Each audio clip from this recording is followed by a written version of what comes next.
गुजरातच्या भव्य गिरनार पर्वतांमध्ये वसलेले श्रद्धा आणि आत्मशोधाचे तीर्थस्थान गिरनार परिक्रमा 1 ते 5 नोव्हेंबर या कालावधीत होणार आहे. हिंदू धर्मियांचे पवित्र स्थान असलेल्या गिरनार पर्वताच्या 36 किलोमीटरच्या या प्रदक्षिणेत आपण आपल्या भाविकांसह सहभागी व्हा.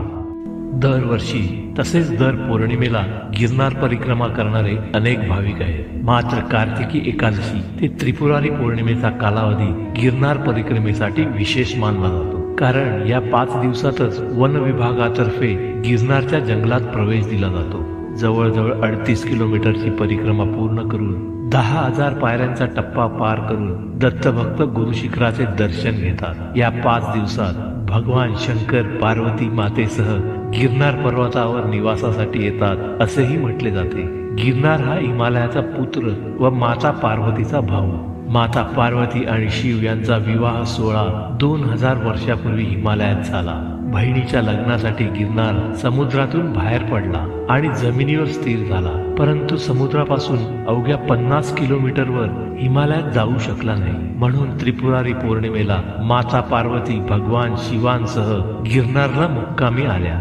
शिव पार्वती विवाहात सर्व देव, ऋषी, तीर्थ, नवग्रह, अष्टसिद्धी, नवनिधी, 52 वीर, 64 मातृका, 11 जलदेवता, 9 नाग, अष्टवसू, कुबेर भंडारी हे सर्व आले होते. त्यांच्यासह शिव पार्वती 4 दिवस गिरनारवर होते.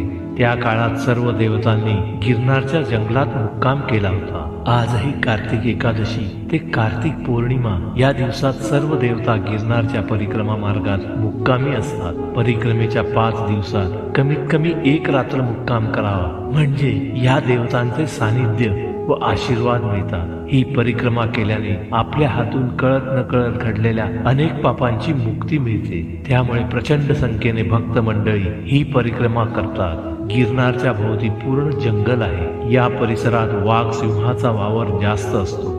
पण या 5 दिवसात हे प्राणी आपल्याला काहीही त्रास देत नाहीत. ही दत्तगुरूंचीच कृपा आहे.